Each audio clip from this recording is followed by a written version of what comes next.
ते YouTube आहे ना त्यांचं. मायभूमी न्यूजसाठी आपला प्रचार होतो आपण त्याच्यामध्ये. कसं आहे उलट चांगली आहे. काय नाव काय म्हणायचं? प्रचार होते की ते नाव काय लाभ असतं एखाद्याला. हेल्थ केअर म्हणून का नवजीवन थेरपी सेंटर.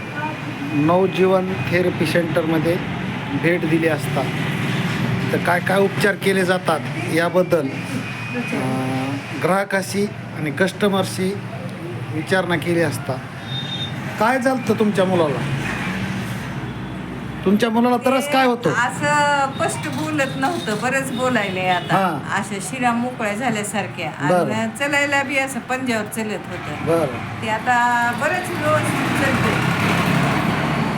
त्याच्यावर पाय टेकायले अर्धा तास टेकते बघा. किती दिवसापासून तुम्ही उपचार घेता?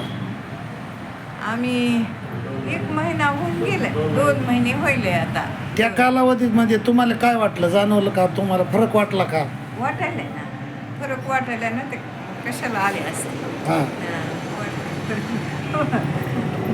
फरक वाटायला आमच्या घरच्यालाही सगळ्याला वाटायला.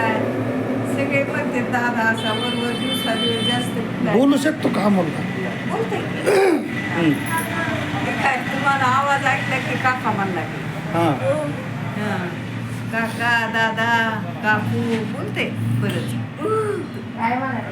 हां करायचं तर हळूहळू दादा त्याला त्रास नेमका कोण्या ठिकाणी, पायाच्या ठिकाणी का हातासाठी का मानाला मणक्याला, नेमकं काय हे त्रास, कोणता त्रास होतो ह्याला? त्रास नव्हतं त्याला. ते जन्मल्यापासूनच जर आपण होतं हां. मग तेही ते चांगलं व्हायलंय. बरं. हां.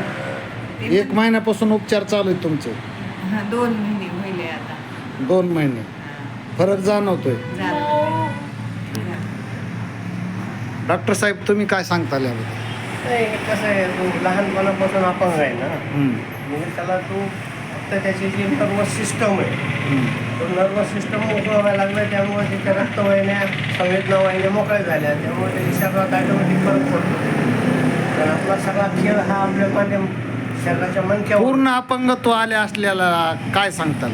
पूर्ण अपंगत्वाचा तो फक्त आपण प्रयत्न करणार. त्याच्यावर उपचार होतात का? आणि त्याच्या शरीराच्यावर अवलंबून आहे. त्याचे उपचार होतात? नाही. उपचार होतो, आपण त्याला फक्त शेक देणार. वय जर कमी असेल तर, बरं. वय जर 18 वर्षाच्या पुढं असेल तर मसाज बेडवर त्याला भरपूर फरक पडतो. आता सध्या आपण त्याला फक्त एक शेक देतो. त्या शेकच्या ह्याच्यामुळं त्याच्या शरीरातल्या नसा मोकळ्या व्हायला लागल्या, हं. रक्तवाहिन्या मोकळ्या व्हायला लागल्या हं. आणि त्याच्यामध्ये एनर्जी यायला लागली. ठीक.